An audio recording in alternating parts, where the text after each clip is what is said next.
So this is how I make beef mince as someone with irritable bowel syndrome. Nice and hot.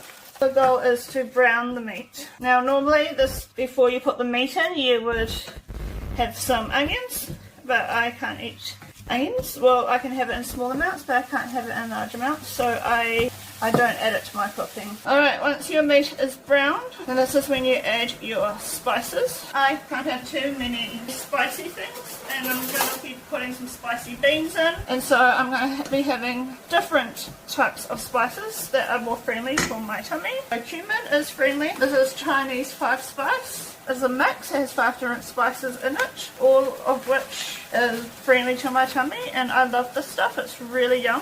Of course, if you've got irritable bowel syndrome, you'll probably have different things that you can't have, and so you'll have to, just like I do, adjust every recipe to what suits your bowels. Herbs, I always just whatever I feel like, so today I feel like marjoram and oregano. Now I will do salt and pepper, but I will do that later. Now you just want to stir the spices in until it smells nice.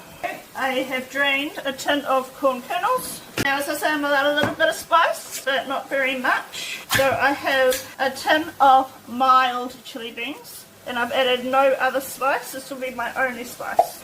And I have a tin of diced tomatoes. There are ways to make this go further. You can add more beans, you can add lentils. In today's world, mince is very expensive. Well, meat, I was going to say meat is very expensive. And so you kind of want to add as much as you can so that you have less meat and more other things.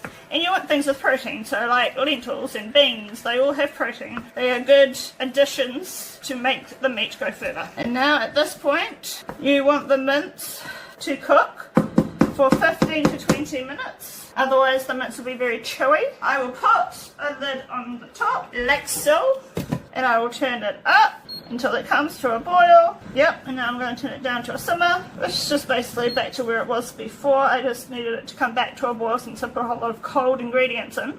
And I will put a 15-minute timer on. Now, salt and pepper to taste. It's had 15 minutes. And I'm just going to turn it off and mix it in. Now see, a lot of this has evaporated. So how that happened is that I did have the lid on for it to come to a boil. Then I took the lid off and I let the sauce thicken as it cooked. So the lid was probably on for the first 3 minutes and then it came off. And that is so that it can thicken.